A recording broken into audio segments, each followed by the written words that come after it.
왕이 없어. 사람들이 각자 자기 소견에 오른 대로 살았던 시대를 사사 시대라고 하지요. 오늘 이 시대도 별반 다르지 않을 거라 생각하는데요. 오늘 이 시대를 일컬어 어른이 없는 시대, 스승이 없는 시대, 아버지 부재의 시대라고 합니다. 여러분도 동감하실 텐데요.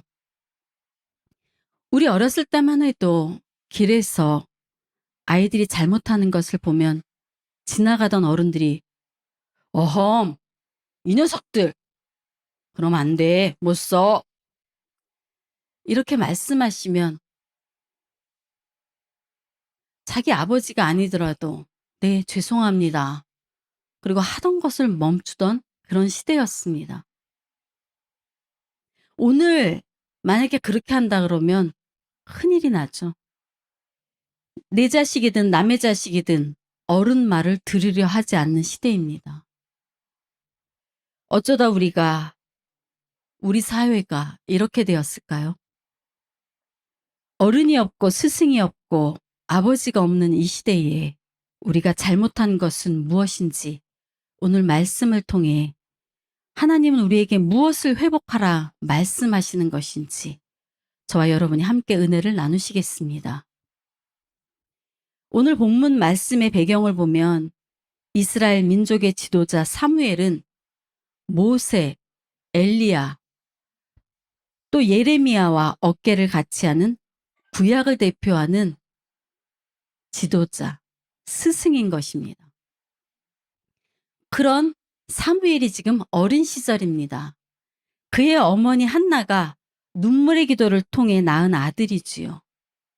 자식이 없었던 한나는 성전에 올라가서 하나님께 부르짖어 기도하고 눈물의 기도를 통해 하나님께서 그 여인의 정성을 보시고 불쌍히 여기시고 아들을 주시는데 그 아들이 바로 사무엘인 것입니다.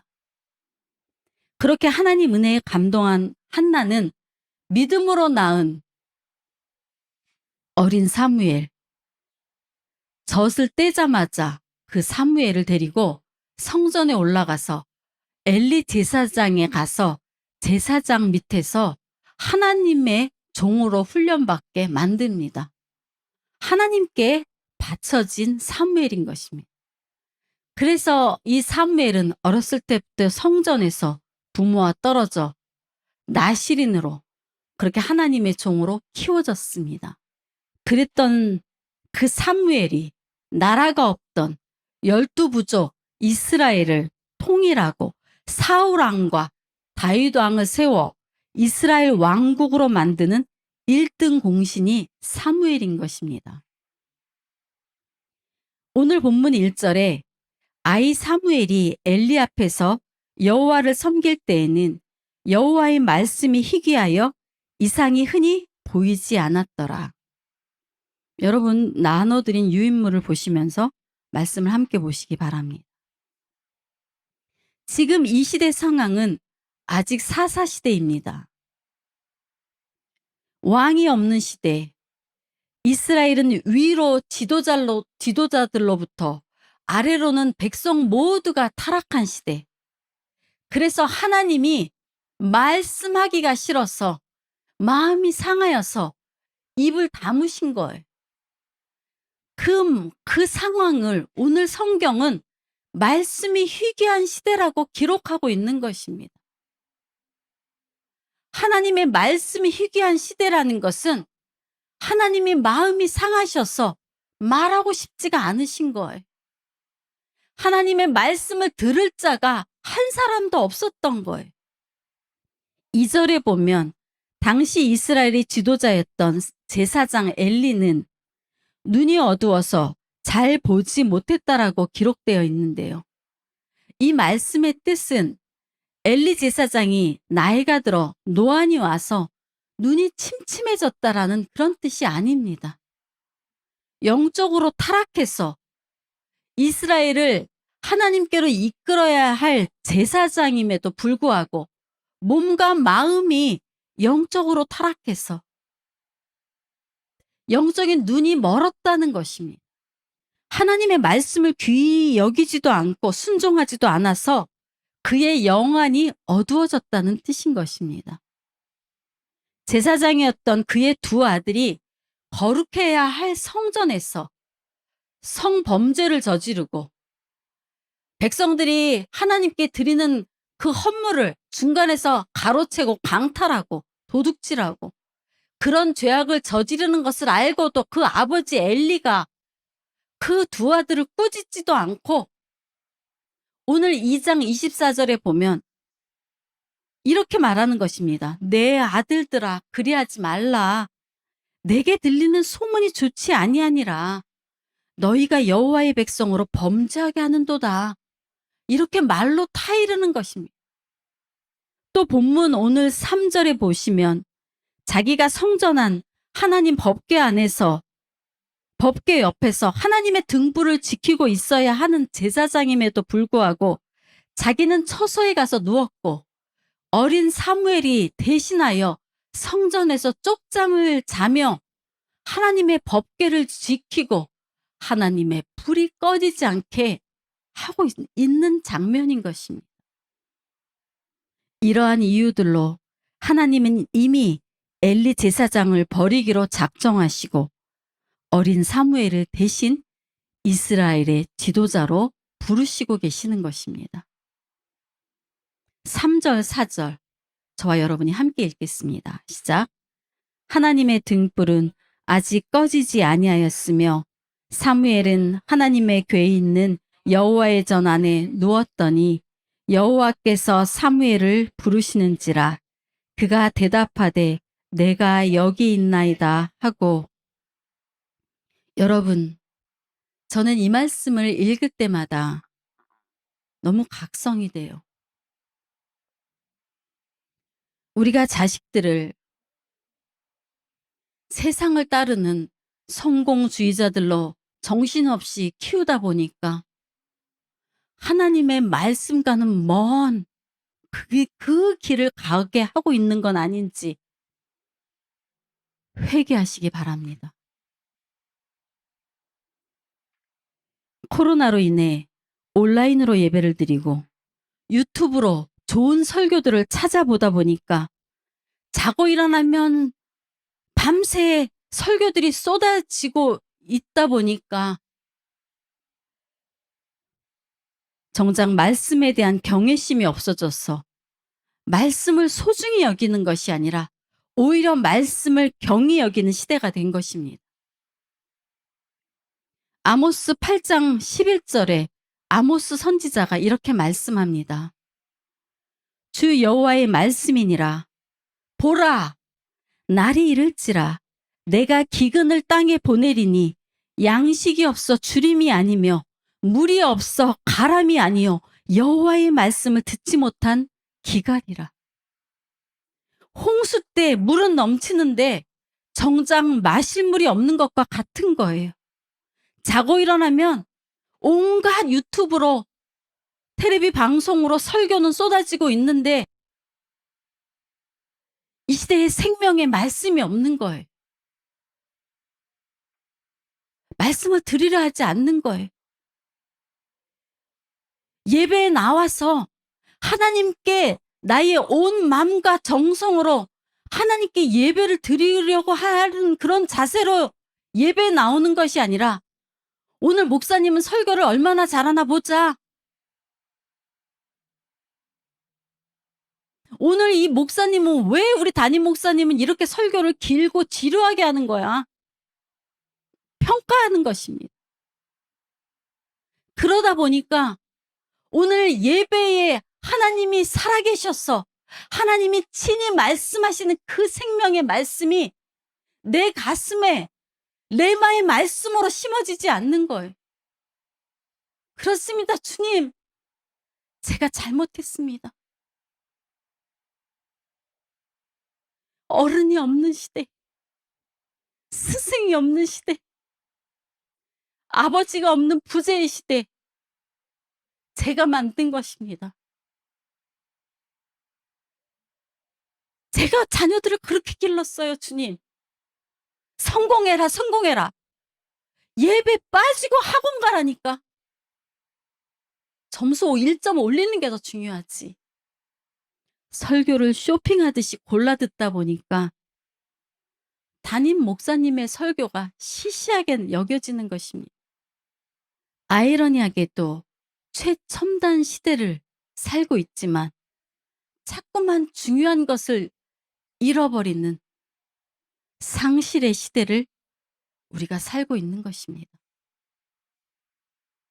사랑하는 여러분, 그럼에도 불구하고 다행인 것은 하나님의 등불은 아직 꺼지지 아니하였다는 것입니다. 아멘. 이 말씀의 뜻이 무엇입니까? 오늘 3절에 하나님의 등불은 아직 꺼지지 아니하였으며, 여러분, 사무엘이라는 그 이름의 뜻이 등불이라는 것입니다. 감이 오십니까, 여러분? 하나님이 왜 하나님의 등불을 아직 끄지 않으시는지, 왜 어린 사무엘을 그 밤에 부르시는지, 오늘 이 시간에 생수교회에 살아계신 하나님이 살아계신 말씀으로 친히 여러분에게 하시는 말씀을 들으셔야 합니다. 내가 아직 등불을 끄지 않은 것은 너를 기다리는 거야. 네가 나에게 나올 때까지 내가 기다리고 있는 거야.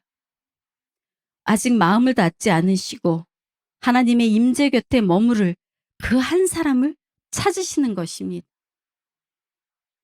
하나님의 등불, 어두운 시대를 밝힐 하나님의 등불은 아직 꺼지지 아니하였으며, 사무엘은 하나님의 궤에 있는 여호와의 전 안에 누웠더니 여호와께서 사무엘을 부르시는지라.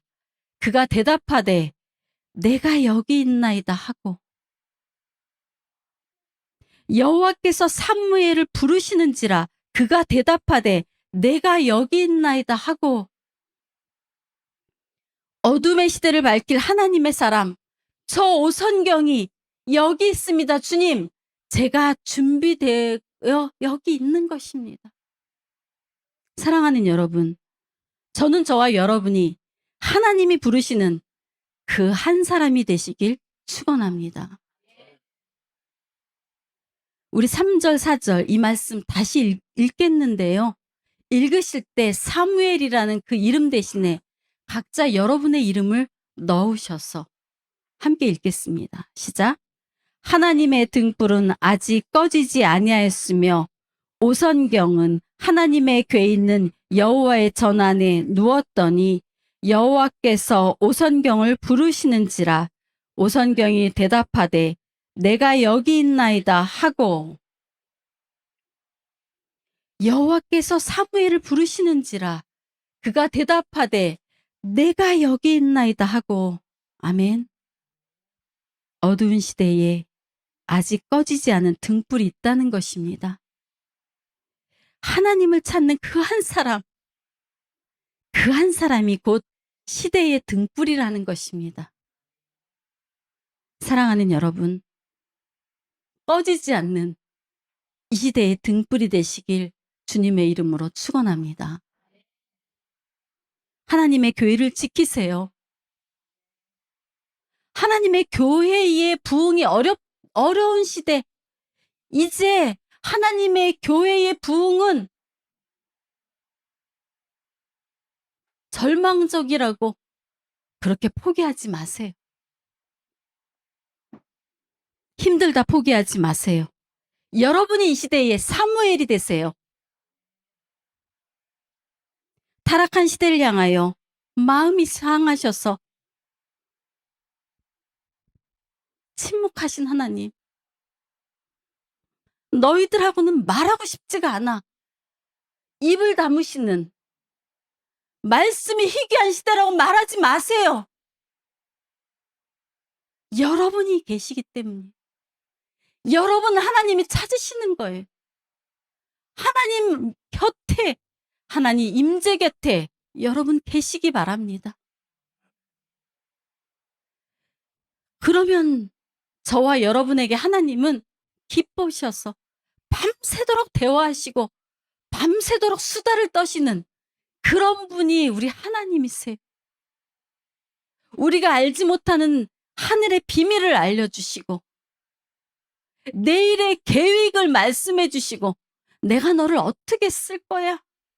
내가 생수기를 어떻게 사용할 거야? 말씀해 주신 하나님이십니다. 하나님이 부르실 때 네 주님, 제가 여기 있습니다.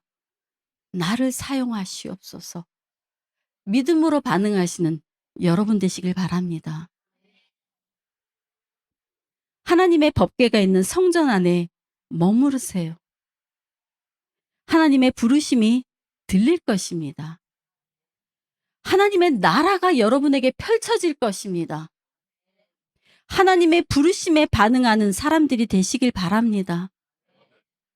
어둠의 시대에 한 줄기 빛으로 여러분을 비추시는 빛을 기다리세요. 여러분의 가정을 하나님의 등불로 비추시는 여러분 되시길 바랍니다. 이 어두운 시대에 거룩한 하나님의 말씀을 지키시는 여러분이 되세요. 그렇게 하나님의 사람이 되시길 축복합니다. 결론을 맺으려 하는데요. 여러분, 역사를 통하여 하나님께서 일하시는 방법을 보면 하나님은 최첨단의 시스템을 가지고 일하시는 것이 아니라 변방에 이름 없는 그 한 사람, 하나님이 주목하시는 그 한 사람을 들어 일하시는 것입니다. 아멘. 애굽의 종살이에서 부르짖는, 살려달라고 외치는 그 이스라엘 민족을 불러내시기 위하여서 미드안 광야에서 팔순의 모세를 부르신 것입니다. 이스라엘이라는 하나님의 나라, 하나님의 왕국을 이루시기 위해서 홀로 그 춥고 외로운 그 베들레헴 들판에서 양들과 수많은 밤을 세웠던 그 어린 다윗을 불러내신 것입니다. 오늘 영적으로 둔감해지고 영적으로 타락한 그 시대의 지도자 엘리를 대신하여서 12살밖에 안 된 그 어린 사무엘을 사무엘아, 사무엘아 부르시는 하나님이신 것입니다. 그 하나님이 오늘 여러분을 콜링하고 계시는 거예요. 말씀이 희귀한 시대에 하나님의 사람 사무엘에게는 말씀이 하나도 땅에 떨어지지 않게 하셨습니다. 오늘 3장 19절에서 20절 함께 읽겠습니다. 유인물을 보시면서 사무엘이 자라매 여호와께서 그와 함께 계셔서 그의 말이 하나도 땅에 떨어지지 않게 하시니 단에서부터 부엘세바까지 온 이스라엘이 사무엘은 여호와의 선지자로 세우심을 입은 줄을 알았더라. 아멘. 하나님이 함께 하시니까 혼란한 사사시대를 종식시킨 사람이 되었습니다. 하나님이 함께 하시니까 이스라엘의 왕통을 세운 사람이 되었습니다. 여러분, 나이가 들었다고 어른이 되는 것이 아닙니다. 사무엘은 나이가 어렸어도 이스라엘의 민족의 지도자, 그 시대의 어른으로 세우신 것입니다. 문제는 하나님의 임재 곁에 있느냐 없느냐, 하나님 말씀을 사랑하느냐 아느냐, 성전 안에서 하나님의 말씀, 살아계신 하나님의 법궤를 지키느냐, 그것이 하나님이 시대의 스승으로, 시대의 어른으로, 시대의 아버지로 들어 쓰시는 것입니다. 아멘. 부디 하나님의 말씀을 사랑하시고 하나님의 임재 곁에 머무르시고 하나님의 등불을 높이 들어서 이 어두운 시대에 하나님의 일을 하시는, 하나님이 사용하시고 하나님이 주목하시고 하나님이 말씀을 주실 때 그 말씀이 여러분 삶에 하나도 땅에 떨어지지 않게 지키시는 하나님의 사람들이 되시길 주님의 이름으로 축원합니다. 기도하시겠습니다.